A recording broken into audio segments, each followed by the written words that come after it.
r/AskReddit. What's the strangest thing you found in your house/property after you bought it? But I have to admit that's only part of the reason we left the photo. Actually, we are terrified of it. Especially me. We had lived there for a couple of years and our tradition of telling those stories had been going strong for a while. My older sister was the best at it.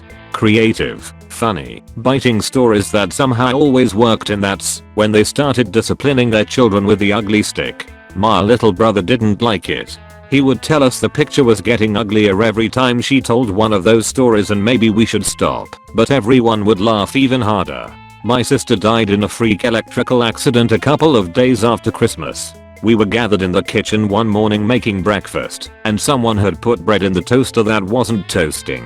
My sister, finding the cord unplugged, held it up and said, "Who unplugs the toaster?" We never unplugged the toaster and shoved the prongs into the outlet. She didn't even scream, just shook for what seemed an eternity and fell back lifeless, smoldering toaster flying off the counter but landing upright on her abdomen with the cord clenched in a death grip. It took us the better part of a year before we started acting like ourselves again. Humor was especially hard to come by as no one seemed to have the energy for it. And it wasn't until the following Christmas I finally made a crack about the photo and included the bit about the ugly stick. There was a silent moment, and then uproarious laughter, and then tears, when Mom pointed out that my sister would have been proud of that one. It actually helped us all move along to a better place in the grieving process. It was about a year later, and things were mostly normal, except that my younger brother, now 6, would leave the room every time the ugly picture storytelling tradition got rolling, especially when I would mention the ugly stick. Normally sociable and friendly, he snapped at us one day. "She doesn't like it. Whatever. The kid with the pony doesn't like it. Can't you see it's getting uglier?" And he started crying. Mom and Dad shared a glance and started treating him as if he was still grieving for his sister, but he was inconsolable, insisting that the picture was different. Dad walked over to take a close look at that photo and scratched his head. "Honey, there's something weird. It does look different." Mom scowled. "Oh no, not you, too." To placate him, Mom, the family archivist, pulled up a photo album of our first Christmas in the house, taken right after we had moved in. She scrolled through it until she found one with the photo of the kid with the pony in the background. She zoomed in. We leaned in for a closer look. It got very quiet. That picture on the screen was of an unattractive kid, but not an angry kid, not an ugly kid. As a group, we tiptoed over to the photo on the wall. It was of an ugly angry kid. This was not the same photo. Well, it was, but it wasn't. Mom scoffed, but her voice lacked confidence. "Come on, it's the resolution and the zooming. Come back here and look at this." And she pulled up a photo of my sister from Christmas a few days before she died. Oh, look how happy she looked. I miss her. Do you ever really look at anything in your house? I mean, really look at it? That colorful knickknack that sits on the shelf, for example. If someone changed one of the shades of paint on it by just a little, would you even notice? Over my C's shoulder in the Christmas photo was the kid with the pony. Mom zoomed in. It looked like an ugly angry kid, and the eyes were looking, I swear, right at my sister. Then Mom put that pic right next to the one taken 2 years prior. It was most certainly not the same photo. Homely had become ugly and angry 2 years later. Dad, almost in a trance, retrieved the framed photograph from the wall and held it up next to the screen. Even the two angry versions were different. In the one with my sister, the kid's eyes were set right towards my C's. But now, in the framed one held by my dad, its eyes were set left. My little brother spoke. "Now he's looking at you," he said calmly, pointing to me. Not my house, but I was the one that crawled into the attic and found the booty. My friends bought a house a few years ago and had a holiday housewarming party, ornament decorating station and all. During the party, the friends told us the house had been flipped and that the house flippers had overhauled everything except for the attic, and had told my friends they had found some weird shit in the main house from the original owners who were hoarders. Friends had not looked in the attic yet because they had no ladder and frankly didn't have the motivation to because moving.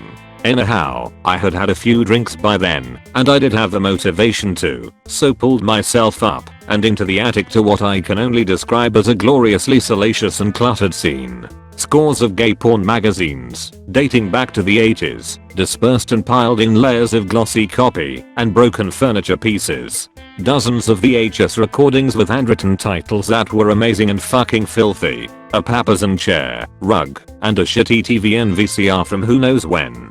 Hooks screwed into beams that ran across the rather low ceiling. Leather straps about wrist size attached. A possible vintage cock strap thingy. Anyhow, I started freaking out from excitement and another party guest hoisted himself up.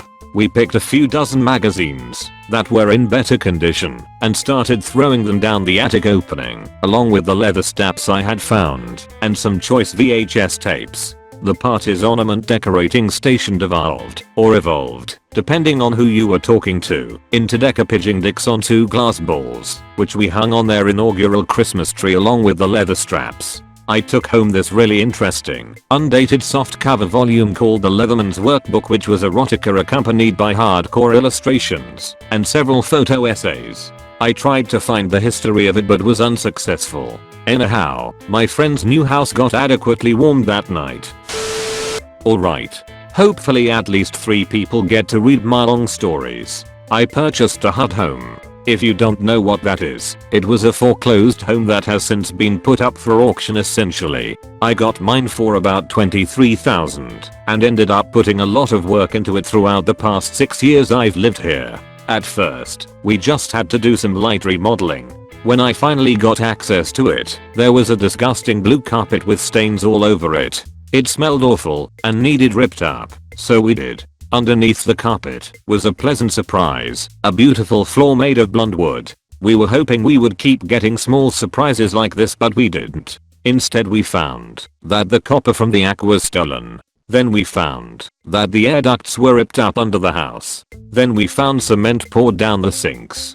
Just a bunch of angry past tenant acts. About a year later, a group of kids stopped by. They used to live here.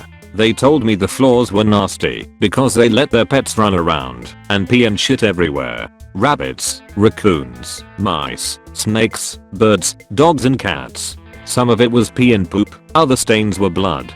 Then they told me their grandfather died in my house. He had a heart attack in his sleep, which was the room I currently sleep in. Fast forward a few years and some minor work here and there. My bathroom decides to collapse. Literally the shower fell down revealing wet sheetrock and black mold. Our cheapest option was to tear it down and rebuild. GFS parents are former contractors. We found out the whole 4.5 * 12 foot bathroom was rotten. Instead of replacing floors, the former tenants would lay more floor down. The bathroom was held together by one layer of plywood, linoleum, wood, wood, then tile. It took us forever to tear that fucker out. The shower was put in wrong as well. The tiles were literally stacked and glued. When it fell apart, they fell like dominoes. The nastiest thing we found to date, however, was when we were tearing the floor up. I was at work at the time when I got the call from GFS brother. "What do you want us to do with this cooler of shit?" I was confused and asked what he meant. He said there's literally a cooler of shit under the house and they had to evacuate because the smell was so bad. I told him I'll take care of it when I get back. I was expecting a cooler work animal droppings in it. Nope. It was literally a brown igloo cooler propped underneath where the toilet was with what looked like diarrhea and water mixed in. It looked like shit. It smelled like shit. And I imagine it tasted like shit too. Who knows how long it's been down there or how it kept for so long. But it did. And that is the worst thing I've found in my house. The creepy doll in the attic that moved when we put it in the basement. So my former because they were a shitty roommate and I were renting this house. One day her boyfriend comes over and climbs up into the attic. She's downstairs in the kitchen making dinner. I'm chilling at the bottom of the ladder in case something happens and the boyfriend needs something. He says there's a creepy baby doll up here. I go, "Really?" BF goes, "Yeah, check it out," and hurls the doll down at me. I scream and nearly fall off. It is a fairly creepy baby doll, not the creepiest I've seen, but definitely in the territory of unsettling. Housemate hears what's going on and runs to the bottom of the laundry chute, shouting to be filled in.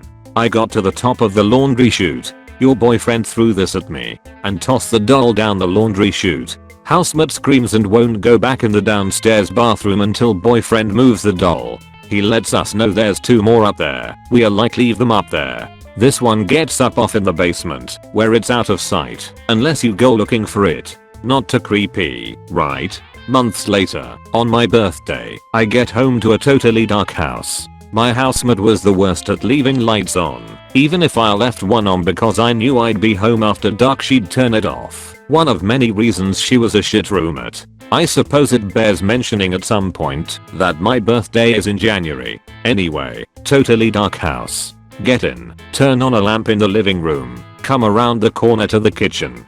Basement door is slightly open, and a light is on in the basement, which does have a door to the outdoors that shitty housemate always said she locked, but frequently didn't. I'm not an idiot, so I grabbed the biggest knife out of the knife rack and carefully opened the basement door. The light is one that I'll have to go into the basement, which we called the murder basement, because it was creepy AF to turn off. I start down the stairs, and I see it. Right on top of a stack of stuff at the bottom of the stairs, easily visible from where I'm standing, the doll. I didn't go down the basement. Instead I lugged a chair over to block the door and paced trying to calm down / decide what to do. No way in hell was I going in that basement. Housemate arrived with her boyfriend a few minutes later, all cheerful. I asked if she'd been to the basement. She said yes. I said she left a light on. She apologized. Eventually it came out that the doll had moved. She hadn't touched it, and knowing her paranoia of dolls and fake hair, I believed her.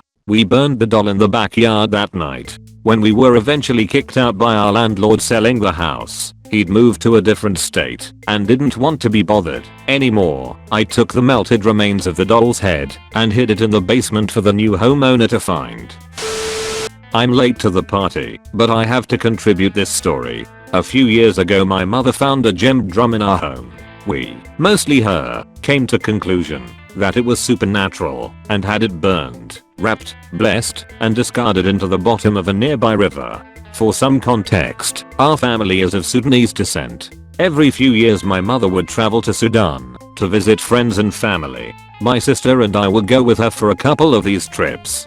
Being in a foreign country, we always wanted to grab souvenirs to bring back and show our friends. Among our loot were a bow, kisser, bags, traditional clothing, and some other knickknacks. The year that the drum appeared at home, nobody had any recollection of buying it, shipping it, or getting it through airport security, always an annoyingly memorable ordeal. I insisted that my mother had forgotten about bringing it home, but her memory was much sharper than mine. She wouldn't have forgotten.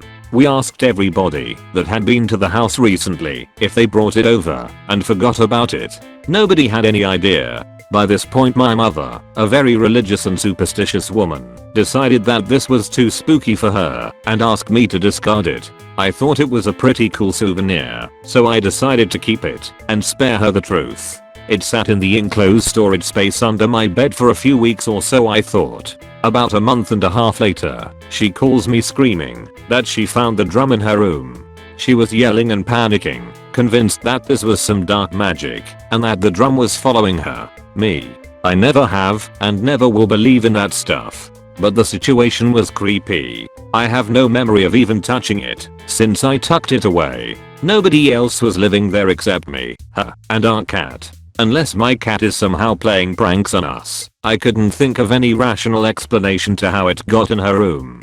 That night she called my cousin to come over and help her discard of the drum. They recited the Quran for a few minutes, set the drum on fire, wrapped up the remains, and had my cousin and I toss them in the river. I never told my mother that I kept the drum in the house after she asked me to get rid of it. I knew she would have thought I put it in her room. Hell, that's what I would conclude if I was her. But I know for a fact that nobody living in that house touched it. I've had plenty of weird stuff happen to me before and after that, but this is the only time I could not think of a logical explanation.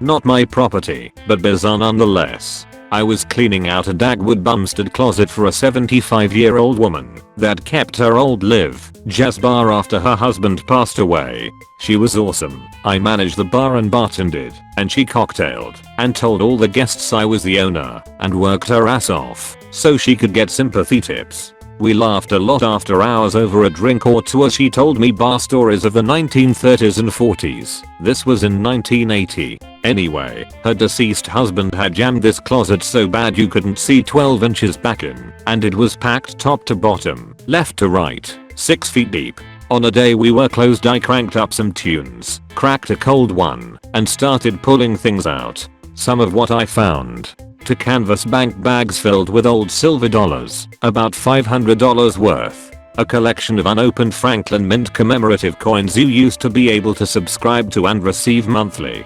Gold coins, platinum coins, silver coins, about a dozen different ones. A manila envelope slid behind a floorboard. This place was built on a pier back in the early 1900s, with $10,000 in Indeed dollar bills. Vintage guns, fishing reels, tackle, filled pre-prohibition whiskey and cognac bottles, and a ton of lesser but interesting stuff. A real carnival of wild old stuff. Lots of cool vintage bar paraphernalia from the mid-century. She was a character. We had lived Dixieland jazz bands nightly, and she would waitress along with another friend her age, both in their 70s, and I was in my early 20s. At 9 PM each night she would zed out the register, an old silver NCR, which effectively reset all the numbers, then roll up the sales receipts up until that point, and from that point on everything we rang up was hers, tax free. After 2 AM we'd have a drink, while these awesome ladies told me war stories about running a bar on the waterfront for decades. They were fearless.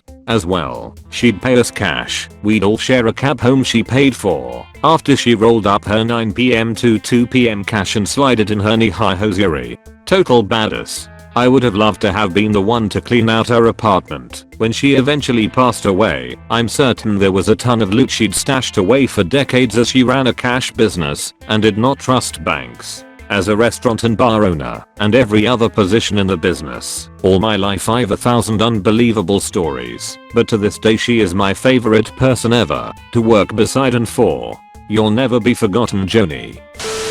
Not sure if this counts, but I'll write anyways. My father bought a hotel right in front of the beach in early 90s in Honduras. When he bought it, it was just an abandoned building. It had been abandoned for about 5-6 years. Pretty scary looking in my opinion, but my father saw future in it. The seller warned my father that the hotel's last owner had some odd habits. He enjoyed having parties all the time and possibly was involved in some sort of cult. In one of those parties there was a fire and someone died. It happened in the second floor. It was after that the guy sold the hotel, and then he just vanished. My father was not bothered at all by any of that, and in the end, decided to go for it. The hotel was 2 floors.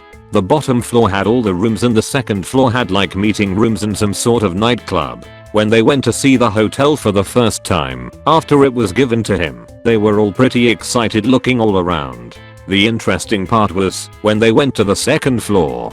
The second floor was very grand but decadent looking. The walls had black smoke stains everywhere, and the floor was full of candle wax, and some walls too. There was one room that was on the left of the building. It was near the stairs where you would enter, but it had a large black wood door. It was almost impossible to open it. The next day my father and some men took down the door, and there it was. A room darker than black. It had the strongest smell of candle smoke and something else. Not sure what it was, but it was terrible. There were candles everywhere in that room. The walls there were also covered in candle wax. The floor was filled with old looking clothes. There were red velvet curtains hanging too, and some strange painting on the walls. But what caught everyone's attention was the center of the room. In the middle was a small table, very elegant and nice looking. The table was in perfect conditions too. On top of the table was a golden looking coin. The coin didn't appear to be money from anywhere. It was just golden with nothing on it. But it was so rare looking and shiny. The men that were there freaked the hell out and told my father that it was best to get rid of it. My mom also agreed to just get rid of it. My father wanted to know it was real gold, but the men kept telling him it was best to just get rid of it. Nobody wanted to touch it, and we ended up leaving it there. The next morning my father woke very early in the morning and went upstairs, grabbed the coin and put it in a glass case. Then he went out in his boat and drove far into the ocean and disposed of it there. I didn't really think much of it then, but years later I brought it up and my father said that night he had the worst nightmare of his life. Not sure what type of nightmare, but he felt it had to do with that coin. Funny thing is that after he renovated the hotel and it was open for business, we closed the second floor to the public. It was mainly for storage and used for personnel meetings, and that's it. But sometimes the workers had to go up there to get stuff and they would come back running, all pale-faced, saying that they heard stuff or they saw something up there, until one day one of the waitress went up there and when she came down almost white as a paper, told my mom she heard coins falling from the ceiling and she said she could not move her feet. After that we completely sealed off the second floor, but I would sneak up there once in a while to play, but thankfully I never saw or hear anything. I do wonder about that coin sometimes.